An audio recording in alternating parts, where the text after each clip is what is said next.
கரை தனுஷ் நடிப்பில் வந்த சூப்பரான ஒரு படம். உண்மையை சொல்லப்போனால் நான் மார்னிங்லேருந்து செக் பண்ணிகிட்டே தான் இருந்தேன் ரிவ்யூலாம் எப்படி வருதுன்ட்டு. யூடியூப்பை பார்க்கும்போது லைட்டாக மிக்சடு ரிவ்யூ மாதிரி தான் வந்துச்சு.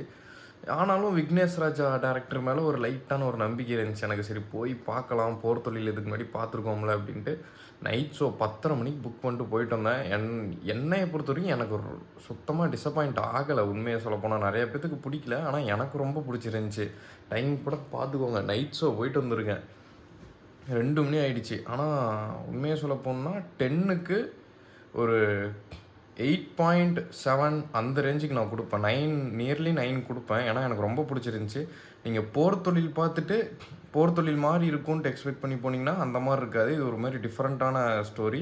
ஒரு மாரல் நிறையா இருக்கக்கூடிய ஒரு ஸ்டோரி. ஒரு எமோஷன் பேஸ்டாக ரொம்ப சூப்பராக இருந்துச்சு. நல்லா போர் தொழில் மாதிரி ட்விஸ்ட் இருக்கும்னு நீங்கள் எதிர்பார்த்து போனீங்கன்னா அந்தளவுக்கு இல்லைனாலும் ஓரளவுக்கு ட்விஸ்ட் அண்ட் டர்ன்ஸ் இருக்கும். ரொம்ப சூப்பராக இருந்துச்சு. எனக்கு ரொம்ப பிடிச்சிருந்துச்சி. நீங்கள் அந்த தைரியமாக போய் பார்க்கலாம். ஒரு மூவி லவராக, ஒரு சினிமா லவராக இருந்தீங்கன்னா சூப்பராக என்ஜாய் பண்ணலாம். தேட்டருக்கு போனீங்கன்னா என்ஜாய் மீன்ஸ் ரொம்ப என்டர்டெயின்மெண்ட்டாக இருக்காது. நீங்கள் ஒரு சினிமா லவராக நல்லா எக்ஸ்பீரியன்ஸ் பண்ணலாம். தனுஷோட ஆக்டிங்லாம் சான்ஸே இல்லை. எப்படி தான் அப்படி நடிக்கிறாருன்னே தெரியல.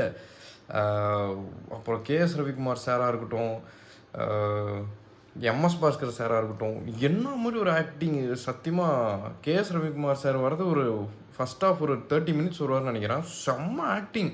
எனக்கெல்லாம் என்னடா இப்படி நடிக்கிறார் இந்த மனுஷன். இதுக்கு முன்னாடி நான் இவர் இப்படி பார்த்ததே கிடையாது. அந்த மாதிரி டிஃப்ரெண்ட்டான ஒரு ஆக்டிங்கில் இருக்கும்.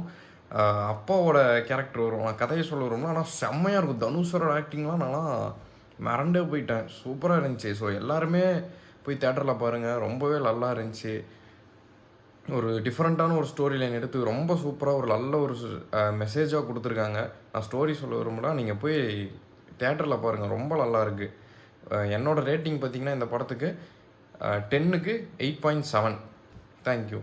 சப்ஸ்கிரைப் பண்ணிக்கோங்க.